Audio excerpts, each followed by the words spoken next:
बस हुण छेती हो जाना बिल्कुल। ਜਿਹੜੀ ਇਹ ਕੀਰਤਨ ਦੀ ਆਵਾਜ਼ ਆਉਂਦੀ ਉਧਰੋਂ ਆਉਂਦੀ। ਹਾਂਜੀ ਹਾਂਜੀ बोले सो निहाल सत श्री अकाल। ਹੁਣ ਤੇ ਖੁਆਈ ਵੈਸੇ ਤੇ ਅੱਜ ਹੀ ਚਾਹੀਦਾ ਸੀ, ਇਤਿਹਾਸਕ ਦਿਨ ਸੀਗਾ ਜਦੋਂ ਦੇਸ਼ ਲੰਘੇ ਦਾ। ਦੇ ਬਾਕੀ ਧਾਰਮਿਕ ਤਲ ਤੁਸੀਂ ਆਏ ਹੋ ਤੇ ਮੈਂ ਸਮਝਿਆ ਹੋਰਨਾਂ ਨੂੰ ਵੀ ਆਉਣਾ ਚਾਹੀਦਾ ਸੀਗਾ। नहीं नहीं चलो देखो, एक आस्था होंदी है, मेरा आउण दा एक खास कारण है। मैं ਮੰਨਦਾ कि ਇਹ ਬਾਬੇ ਦੀ ਮਿਹਰ ਨਾਲ ਹੀ ਖੁੱਲਿਆ ਸੀ ਤੇ ਉਹਦੀ ਮਿਹਰ ਨਾਲ ਹੀ ਦੁਬਾਰਾ ਖੁੱਲਣਾ, ਠੀਕ ਹੈ ਕਿ ਨਹੀਂ? ਔਰ ਮੈਂ ਇਹ ਆਸਥਾ ਇਸ ਕਰਕੇ ਵੀ ਲੈ ਕੇ ਆਇਆ ਵੀ ਉਹਦੇ ਦਰ ਦੇ ਉੱਤੋਂ ਜੋ ਪ੍ਰਕਾਸ਼ ਹੋਣਾ ਹੈ, ਸਾਡਾ ਤਾਂ ਮਾਂ-ਬਾਪ ਉਹੀ ਹੈ ਨਾ, ਉਹਦੇ ਦਰ ਤੋਂ ਜੋ ਪ੍ਰਕਾਸ਼ ਹੋਣਾ ਹੈ ਉਹਨੇ ਦੁਨੀਆ ਨੂੰ ਸੇਧ ਦੇਣੀ, ਸਿਦਕ ਦੇਣੀ। ਉਹ ਸਾਡਾ ਚਾਨਣ ਮੁਨਾਰਾ ਹੈ। ਜਿੱਥੇ ਜਦੋਂ ਸਿੱਖ ਸਾਫਾ ਲਾਉਂਦਾ ਹੈ, ਕੋਈ ਧਰਮ ਦਾ ਬੰਦਾ ਸਾ ਜਗਤ ਗੁਰੂ ਹੈ, ਤੇ ਉਹਨੂੰ ਸੋਝੀ ਵੀ ਮਿਲਦੀ ਹੈ, ਉਹਨੂੰ ਦਿਸ਼ਾ ਵੀ ਮਿਲਦੀ ਹੈ, ਆਪਸੀ ਭਾਈਚਾਰੇ ਨੂੰ ਬਲ ਮਿਲਦਾ ਹੈ।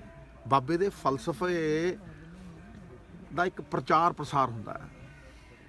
ਉਹ ਕਹਿੰਦੇ ਨਾ ਜਦੋਂ ਜਨਮ ਹੋਇਆ ਸੀ ਮਿੱਟੀ ਧੁੰਦ ਜਗ ਚਾਨਣ ਹੋਇਆ। ਉਹ ਚਾਨਣ ਚਾਹੀਦਾ ਹੈ। ਇਹ ਮਤਲਬ ਇਹ ਆਸਰਾ ਸਾਨੂੰ ਚਾਹੀਦਾ ਹੈ ਝੁਲਸਦੇ ਲੋਕਾਂ ਨੂੰ, ਇਹ ਆਸਰਾ ਚਾਹੀਦਾ ਹੈ। ਇਸ ਕਰਕੇ ਮੈਂ ਉਹੀ ਅਰਦਾਸ ਕਰਨ ਆਇਆ ਕਿ ਇਹ ਬਾਬਾ ਮਿਹਰ ਕਰ, ਇਹ ਲਾਂਘਾ ਖੋਲ, ਕਿਉਂਕਿ ਤੂੰ ਸਾਡਾ ਮਾਈ ਬਾਪ ਹੈ, ਤੂੰ ਸਾਡਾ ਮੁੱਢ ਹੈ, ਤੂੰ ਸਾਡੀ ਜੜ। ਤੇਰਾ ਜਿਹੜਾ ਮੰਤਰ ਉਹ ਵੀ ਸਾਡਾ ਮੂਲ ਹੈ, ਜੜ। ਉਹਨੂੰ ਸੀਂਚ ਕੇ ਹੀ ਕੋਈ ਸਿੱਖ ਪ੍ਰਗਟ ਗੁਰਾਂ ਕੀ ਦੇਹ ਵੱਲ ਵੱਧਦਾ, ਨਹੀਂ ਸਮਝਦੇ? ਤੇ ਉਹ ਜਦੋਂ ਚਾਨਣ ਸਾਰੇ ਪਾਸੇ ਫੈਲਿਆ, ਔਰ ਜਿਹੜਾ ਉਸ ਜਗ੍ਹਾ ਦਾ ਊਰਜਾ ਹੈ ਨਾ, ਉਸ ਜਗ੍ਹਾ ਦੀ ਬੇਟਾ, ਉਹ ਬਿਆਨ ਤੋਂ ਬੜੀ ਪਰੇ ਹੈ। ਕੋਈ ਆਪਣੇ ਧਰਮ ਸਥਲੀ ਮੱਕਾ ਹੋਵੇ, ਕੋਈ ਹੋਵੇ, ਕਿਸੇ ਦਾ ਵੀ ਹੋਵੇ, ਉਹ ਉੱਥੋਂ 5 ਕਿਲੋਮੀਟਰ ਦੂਰੋਂ ਦਰਸ਼ਨ ਕਰੇ, ਉਹ ਜੱਚਦੀ ਨਹੀਂ ਨਾ ਗੱਲ, ਹੈ ਨਹੀਂ? ਸਰਕਾਰਾਂ ਕੋਲ ਬੜੀਆਂ ਵਿਨਤੀਆਂ ਕਰ ਲੀਆਂ, ਤੇ ਹੁਣ ਬਾਬੇ ਨੂੰ ਹੀ ਕਰਨੀ ਹੈ ਵੀ ਮਿਹਰ ਕਰ,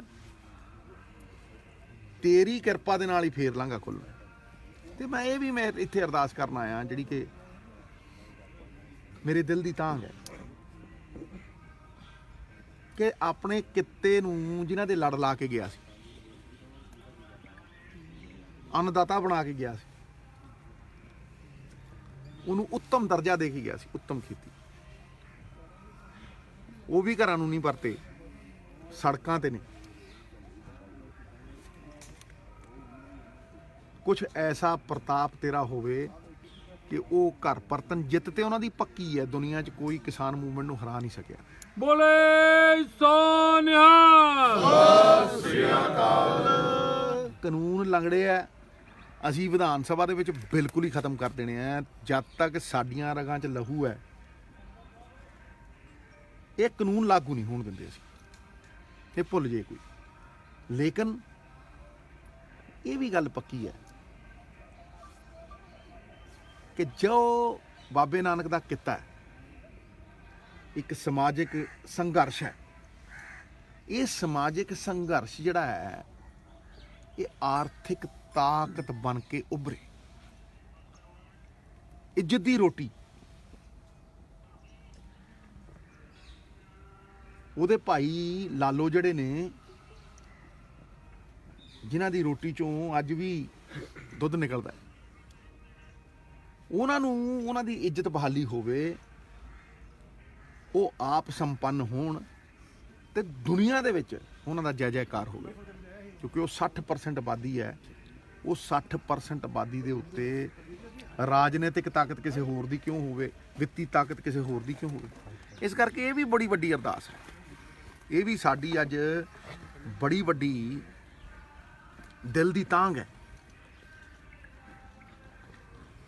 ਕਿ ਜਿੱਥੇ 600-700 ਬਲੀਦਾਨ ਹੋ ਗਏ ਕਿਸਾਨ ਵੀਰਾਂ ਦੇ, ਅੱਜ ਕਿਉਂ ਉਹ ਘਰ ਨਹੀਂ ਪਰਤੇ। ਭਰੋਸਾ ਆਵੇ, ਇੱਕ ਰੋਡ ਮੈਪ ਹੋਵੇ, ਉਹਨਾਂ ਦੀ ਸਹਿਮਤੀ ਦੇ ਨਾਲ ਇੱਕ ਐਸਾ ਰਸਤਾ ਬਣੇ ਜਿੱਥੋਂ ਕਿਸਾਨੀ ਨਾ ਸਿਰਫ ਉਜਾਗਰ ਹੋਵੇ ਬਲਕਿ ਸੰਪੰਨ ਹੋਵੇ। ਔਰ ਜੋ ਮੈਂ ਕਹਿ ਰਿਹਾ ਇਸ ਮਕਸਦ ਲਈ ਮੈਂ ਜੀ ਰਿਹਾ ਔਰ ਇਹ ਪੂਰਾ ਹੋਊ ਕਿ ਉਹਨਾਂ ਦੇ ਨਾਲ ਬੈਠ ਕੇ ਇੱਕ ਸਾਂਝਾ ਰੋਡ ਮੈਪ ਤੈਅ ਹੋਵੇ ਜਿੱਥੇ ਇਹ ਸੋਸ਼ਲ ਮੂਵਮੈਂਟ, ਇਹ ਕੋਈ ਭਰਮ 'ਚ ਨਾ ਰਹੇ, ਇਹ ਕਿਸੇ ਪੋਲੀਟੀਸ਼ੀਅਨ ਦੀ ਦੇਣ ਨਹੀਂ ਹੈ, ਇਹ ਸਿਰਫ ਇੱਕ ਸੋਸ਼ਲ ਸਮਾਜਿਕ ਮੂਵਮੈਂਟ ਹੈ, ਆਮ ਬੰਦਿਆਂ ਦੀ ਮੂਵਮੈਂਟ ਹੈ ਔਰ ਇਹਦਾ ਬਲ ਜਿਹੜਾ ਹੈ ਉਹ ਐਡਾ ਮਤਲਬ ਹਿਮਾਲੇ ਪਰਬਤ ਤੋਂ ਉੱਚਾ ਹੈ। ਇਹ ਇੱਕ ਆਰਥਿਕ ਤਾਕਤ, ਇੱਜ਼ਤ ਦੀ ਰੋਟੀ ਇਹੀ ਮੰਗਦੇ ਆ, ਆਰਥਿਕ ਤਾਕਤ ਦੇ ਵਿੱਚ ਤਬਦੀਲ। ਇਹੀ ਮੇਰੀ ਅਰਦਾਸ ਹੈ। ਬੈਠਾਂਗੇ ਜਿਉਂ-ਜਿਉਂ ਸੂਰਜ ਦਾ ਚਾਨਣ ਹੋਊਗਾ, ਬਾਬਾ ਜੀ ਦੇ ਦਰ ਦੇ ਦਰਸ਼ਨ ਦਿਦਾਰੇ ਕਰਕੇ ਵਾਪਸ ਜਾਵਾਂਗੇ।